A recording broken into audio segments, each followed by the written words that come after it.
And you're watching GVTV News. Thanks, Mark, and I'm Randy Hansen. In World News headlines today, out of Syria, Homs under siege as Russian minister arrives. In reversing stance, Obama asks wealthy to support his super PAC, and Obama returns $200,000 tied to family of Mexican fugitive. And Gingrich blasts Romney as voters heads to polls in 3 states. Catholics vow to fight Obama on birth control in the streets. An FAA spending bill enables police to use domestic surveillance drones. And former CIA Director Hayden slams Obama drone program.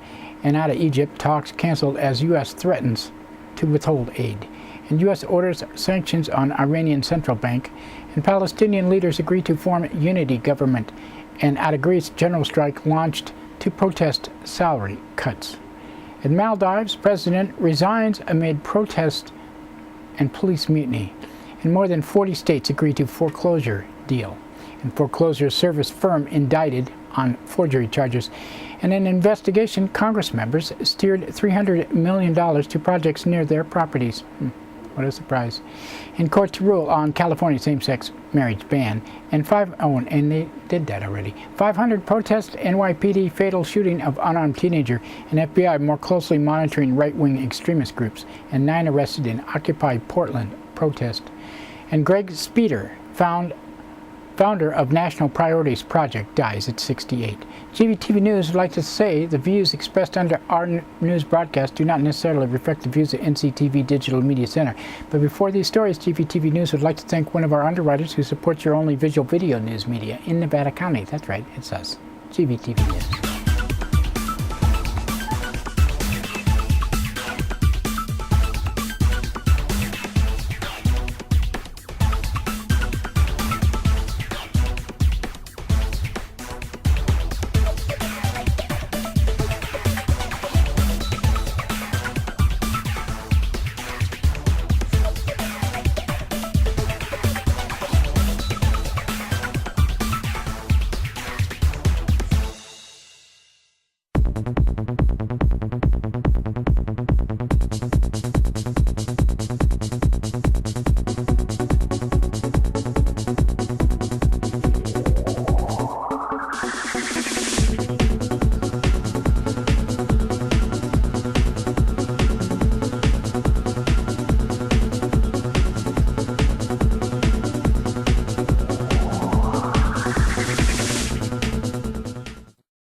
In today's first world news story, the Syrian bombardment of the city of Homs has entered its 5th day as Russian foreign minister has arrived in Syria for talks with President Bashar al-Assad.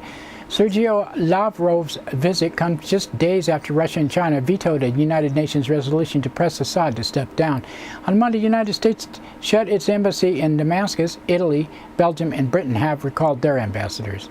And Victoria Newland said, "We have concluded that we need to suspend operations at our embassy in Damascus in light of the fact that we have security concerns about the safety of our personnel. As you know, we have been working for many weeks with Syrian officials to try to control access around our embassy facility. We're not able to come to appropriate arrangements there, so the decision has been made to suspend operations." Ambassador Ford and the remaining personnel departed the country Damascus time yesterday morning. The flag has been taken down. President Obama has reversed his opposition to super PACs, the political action committees that can take in unlimited donations from supporters. Obama once labeled super PACs a threat to our democracy, but on Monday his campaign urged wealthy donors to support his super PAC called Priorities USA Action. Obama's campaign manager Jim Messina said, "We are not going to fight this fight one hand tied behind our back. With so much at stake, we can't allow 2 sets of rules. Democrats can't be unilaterally disarmed." Under the campaign plan, cabinet officials, senior White House advisors, and top campaign staff members will speak at fundraising events for the super PAC. Obama campaign has announced it will return donations linked to a family of fugitive Mexican casino magnate Pepe Cardona, who had fled from drug and fraud charges from the United States. Pepe's brother had raised $200,000 for Obama. The Times reports State Department Cable 2009 said Pepe Cardona was suspected of orchestrating an assassination and business rival and making illegal campaign donations to Mexican officials. And voters in Minnesota, Colorado, and Missouri will have their chance to help select Republican nominee. Colorado and Minnesota have caucuses. Missouri will hold a primary. The state will hold a caucus in March. This is the first day in the 2012 cycle to see the contest in multiple states. On Monday, Republican presidential hopeful Newt Gingrich continued his vocal attacks on Republican frontrunner Mitt Romney. And Newt Gingrich said Governor Romney doesn't represent profound change. He doesn't represent, if you look at what he did in Massachusetts, he basically accommodated liberal Democrats. And if you look at Romney Care and compare it to Obamacare, if you look at who he appointed as judges, they are people who made liberal Democrats happy. He's not a bad person per se, but he's also not a person who goes in there with force and will and fundamentally change things. And what is becoming a major story in the 2012 campaign, Catholic groups are protesting a provision in the Obama health care reform law that would require health insurance plans, including these provided by Catholic-affiliated hospitals and universities, to offer free birth control methods. Reproductive rights groups have hailed the measure, which are fueled by the Independent Institute of Medicine, finding that birth control is necessary for women's health and well-being. On Monday, Bill Donahue of the Catholic League said this is going to be fought out in lawsuits with court decisions and, dare I say it, maybe even in the streets. Republican presidential candidate Mitt Romney and Newt Gingrich have criticized the decision, with Gingrich saying Obama had basically declared war on the Catholic Church. Catholic clergy have urged their followers to write to Congress to protest. The Senate has approved a $63 billion spending bill to fund the Federal Aviation Administration for the next 4 years. Part of the bill will make it easier for domestic law enforcement agencies to obtain and use pilotless surveillance drones inside the United States. According to the American Civil Liberties Union, the bill would require the FAA to allow police agencies to operate any drone weighing 4.4 pounds less under certain conditions. It said this bill would push the nations willy-nilly toward the era of aerial surveillance without any steps to protect the traditional privacy that Americans have always enjoyed and expected. Oh, we have privacy? News to me.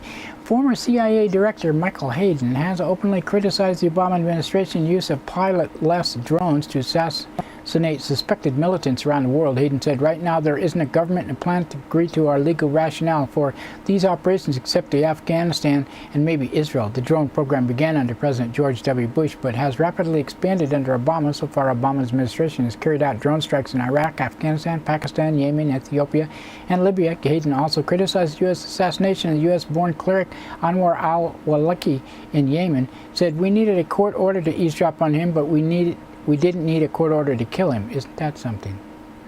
Delegation of Egyptian military officials canceled a series of high-level meetings in Washington Monday amid growing dispute over Egypt's decision to try 19 Americans on charges connected to foreign funding of non-governmental organizations. The United States is now threatening to withhold $1.3 billion in military aid to Egypt. Jay Carney, of the White House press secretary, said these actions could have consequences for our relationships, including our assistance programs, and I don't want to speculate about what the actions might precipitate. A response on our part along those lines except to say that we take this very seriously, but it's important to remember that these institutions have been over there for a number of years. They're all over the country promoting democracy, and the individuals here have done nothing wrong. President Obama issued an executive order Monday to outline new sanctions against the Central Bank of Iran. Iran dismissed the move as part of a psychological war.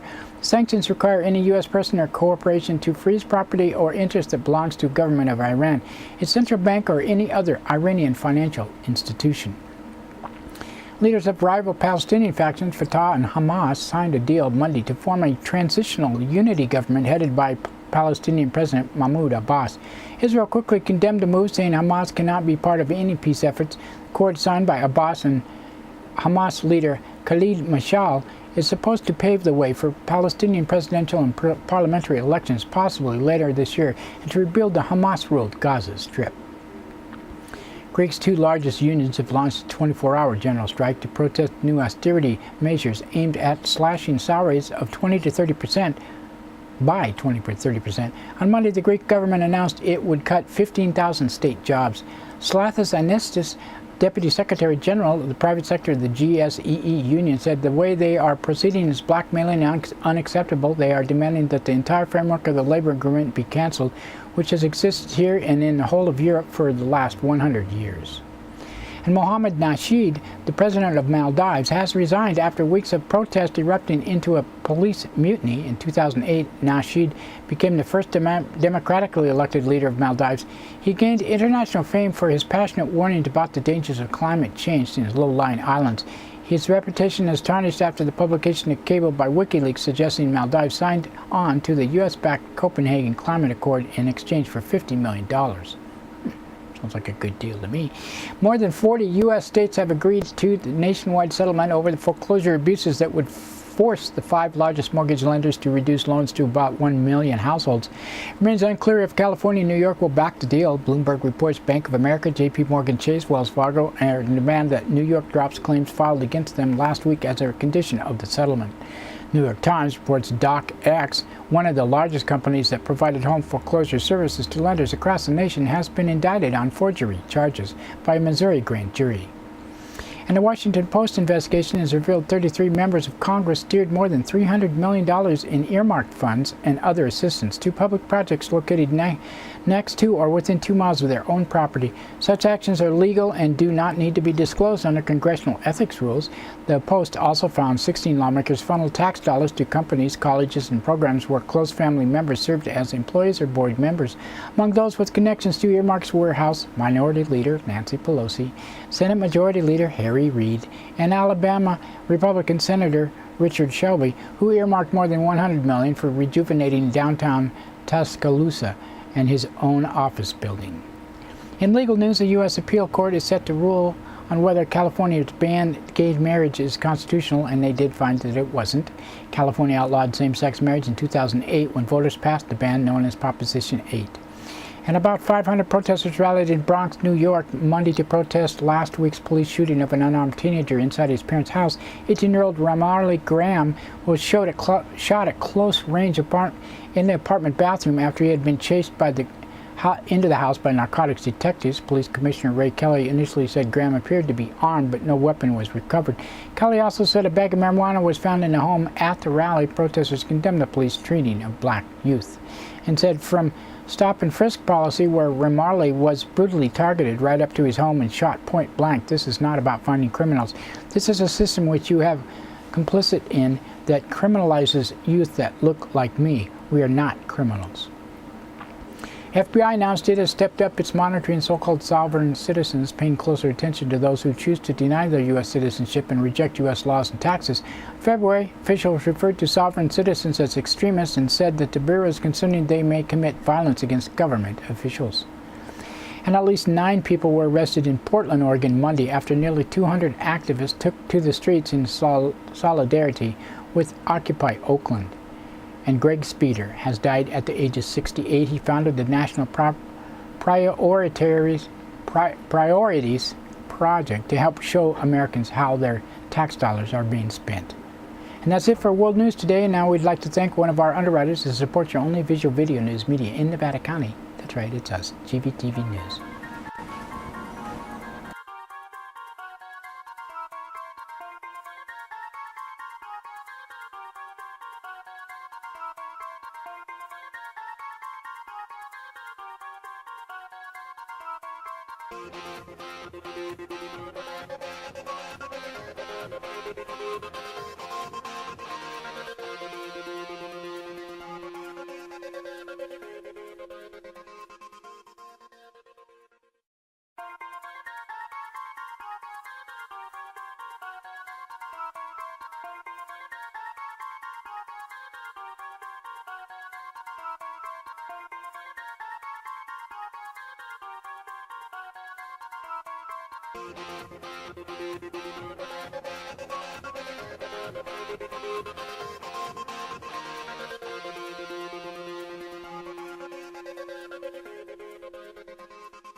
There's something happening here, but what What it is ain't exactly clear.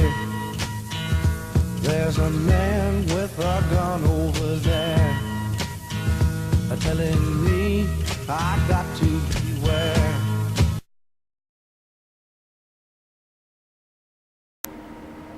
That's right, it's time for the police blotter and pictures in the blotter, not from these actual events, but used for visual aid only. Friday, 1:38 p.m., caller from Upper State Creek Road near Creek reported attempted mugging. The victim described the assailant as a white, shirtless woman with tattoos all over her body, wearing a blue baseball cap and blue jeans, and looked like a transient. The woman allegedly pulled a knife and demanded money. The victim fled. Officers made contact with the woman, and the victim did not wish to press charges. 2:09 p.m., caller from 700 block of Doris Drive reported illegal dumping of 2 televisions on the gravel road. 11:17 p.m., a caller along Highway 49 past Alta Sierra Drive reported 4 cars racing in excess of 80 miles per hour. And Saturday, 12:29 p.m., a caller on the 200 block of Mill Street reported the theft of $78 from the Grass Valley Library. At 4:23 p.m., a caller from 400 block of South Auburn Street reported a male guest of a hotel was drunk, belligerent, and harassing other guests and making sexual comments. Officers made contact with the man, who agreed to stay in his room for the remainder of the evening. 5:21 p.m., a caller reported that the drunken motel guest left his room more belligerent than before and made even worse sexual comments. The man left on foot towards Empire on South Auburn Street. At 5:31 p.m., officers located the drunken motel guest and arrested him on charges related to drug paraphernalia. 6:07 p.m., a caller from 200 block of West Main Street reported a vehicle theft.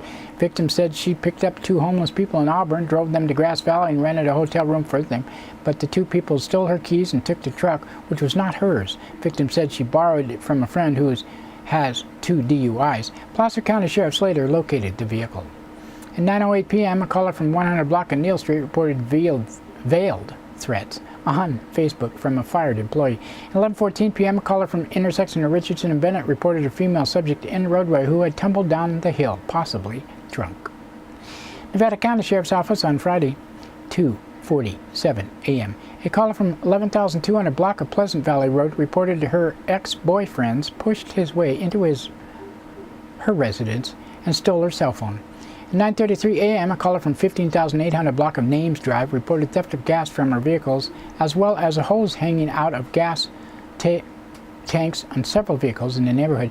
10:33 p.m., a caller from 13,100 block of Knob Hill Drive reported a cat broke into his residence and he was now trapped. Caller was concerned because the feline was strong and attacks neighboring cats. Caller doesn't want the cat released into the neighborhood. And Saturday, 9:53 a.m., caller from 15,100 block of Sunny Hill Road reported that her neighbor sprayed her with a hose while she was working on the side of her property. At 11:45 p.m., a caller from 29,300 block of Highway 49 in North San Juan reported death threats from her daughter-in-law, who was described as the daughter of Satan. And Nevada City Police Department on Friday, 11:10 p.m., caller from 400 block of Nimrod Street reported a U-Haul van at the tennis courts. At 11:52 p.m., a caller from 200 block of Broad Street reported a fight at McGee's Bar. Wouldn't you call if you saw a U-Haul at a tennis court? I mean, that's ridiculous. 7:12 a.m., a caller on 400 block of Nimrod Street reported theft of gas. 4:37 p.m., a caller from 700 block of Zion Street reported a customer attempting to pay using counterfeit $20 bills. Subject grabbed the fake money and fled. And that's it for the Police Blotter today. Now we'd like to thank another one of our underwriters who supports your only visual video news media in Nevada County. You guessed it, it's us, GVTV News.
In local news headlines, 2 arrested in suspected trailer theft and soups, and council members oppose park closures, and park supporters to storm Sacramento, and former Grass Valley Mayor Ed Tellem dies. Today's first local story, a probation search off McCourtney Road resulted in the arrest of 2 men on vehicle theft and other charges. Nevada County Sheriff's deputies initially went to the residence in Mustang Valley Place Thursday afternoon to conduct a probation search on Garth Walter Foster, said Sheriff Keith Royal. They also were searching for Sylvia Maria Carr, 47, who had a warrant for failure to appear. Carr was at the residence, was taken into custody on an outstanding warrant, as well as suspicion of possessing drug paraphernalia. Foster showed up at the residence on a motorcycle but immediately fled. Royal said deputies searched but were unable to locate him. On Friday, deputies spotted a man driving a vehicle and towing a trailer full of firewood in the area. Recognized the trailer as having been on Foster's property, Royal said. Foster was found in the back of the truck, which had been driven by Michael Wayne Benelak, 43, of Nevada City. Trailer was found to have been stolen, Royal said. Foster was arrested on suspicion of vehicle theft, possession of drug paraphernalia, being under the influence of a controlled substance, and resisting arrest and violating probation. He was being held in county jail on a no bail warrant. Benelak was arrested on suspicion of vehicle theft, being under the influence of a controlled substance, and transportation of a controlled substance for sale. He was booked and released on $11,000 bail. In a story written by Christopher Rosacker of the Union, each member of the Nevada County Board of Supervisors and City Council of Grass Valley, Nevada City, and Truckee have signed a statement opposing the closure of South Yuba River and Malakoff-Diggins state parks. All of the state parks in our region are critical to our economy and to our quality of life. This is something that cannot be overemphasized, reads the joint statement. Abandoning these invaluable assets and leaving them effectively unprotected, as the state is currently planning to do, is, in a word, unconscionable. Nevada City Councilman Robert Berkman plans to deliver the unified memorandum bearing the 20 signatures Wednesday to Governor Jerry Brown, State Senators Doug LaMalfa and Ted Gaines, State Representative Dan Logue, and California State Parks and National Resource officials. Signature comes from elected officials as individuals, as their various governing bodies have also passed respective resolutions opposing the park closures, Bergman said. You have 20 elected officials of different persuasions and political agendas all coming together on one piece of paper, he added. I hope that it's heard as a common voice from the 20 officials joined together. South Yuba River and Malakoff-Diggins are essential components of Nevada County's well-being on all levels, the document proclaims. 20 representatives pledged to collaborate with all interest parties in workable solutions that will prevent the parks from closing. Memorandum urges the South Yuba and Malakoff-Diggins be removed from the closure list. In another park story written by Matthew Renda of the Union, the list of 70 state parks to be shuttered has shrunk to 61 according to state park officials. The local advocates would like to see it shrink to 2 more in the near future. Dozens of supporters for the movement to keep the South Yuba River and Malakoff-Diggins state parks from closing will travel to Sacramento to hand deliver more than 10,000 signatures on petitions opposed to closure of the local park. Malakoff and South Yuba state parks were on the closure list when the California Department of Parks announced it would close 70 parks throughout the state in May of 2011. Since then, the Parks Department has pulled 9 parks off the list, said Roy Stearns, Deputy Director of Communications for the Parks Department. Locals are hoping that new initiatives, combined with widespread support, are enough to add Malakoff and South Yuba to the list. Last week, the Nevada County Board of Supervisors unanimously approved a letter to the state park officials supporting the department's plan to start charging for parking at Bridgeport, a highlight of South Yuba River, to generate revenue in the popular park. Park officials indicated receptively to the proposal. I believe this makes the running of the park more sustainable, California State Parks District Superintendent Matt Green said of the plan. We needed to find some way to extend our fee base to pay for the high cost of staffing. Along with members of South Yuba River Citizens League, many students from Grass Valley Charter School will make the trek to the state capitol. Grown-ups are also telling us what to do, said GVCS 5th grader Kylie DeRock. While we want to make sure that grown-ups don't make a big mistake, so now we're telling them, give us our parks back. Circle has generated much of the support, and Alden Olmsted was the beginning of this whole thing. Thanks, Alden. The Yuba Express is headed for the capital, carrying on demand of over 10,000 community members that these beloved state parks must remain open, Circle Executive Director Caleb Dardick said. Former Grass Valley Mayor Ed Tellem has died, according to Hooper and Weaver Mortuary in Nevada City. Edward John Tellem was 84. He died Saturday, February 4th, and his family by his side, following the local tradition of fire officials. The bell of the old station at Race Street tolled 84 times at 5 p.m. that day. Visitations will be from 1 to 7 p.m. Thursday, February 9th at Hooper and Weaver Mortuary. Funeral service will be at 11 a.m. Friday, February 10th at the Grass Valley Veterans Memorial Building at 255 South Auburn Street, downtown. The Reverend Andy Owens will officiate. All Veterans Honor Guard of Nevada County will present full military honors following the funeral of Greenwood Memorial Garden Cemetery. Mr. Tellem was born November 15, 1927 in Michigan and moved to Grass Valley in 1928. His father worked in the mines, served as U.S. Air Force from 1946 to 48, and in 48 he married and the love of his life, Lillian Lucille Findley. Mr. Tellem worked as a teamster in local concrete and gravel companies for more than 25 years. He joined the Grass Valley Volunteer Fire Department in 1954 and was fire chief from 63 to 68. After retiring, he became an honorary member of the department, which served actively for more than 25 years. He was elected to City Council in 69, served as vice mayor in 71 and 72, and mayor in 73 to 77. Been living in Golden Empire Convalescent Hospital on Dorsey Drive in Grass Valley. Be sorely missed. And that's it for local news today. Now we would like to we would like to thank the union, Amy Goodman, Brooders, Associated Press, and others for the source of my news, and you for watching. And talk to you tomorrow. Should be Thursday, I think. Christopher's Old World Deli and Catering Company has brought its delicious food and service downtown Grass Valley.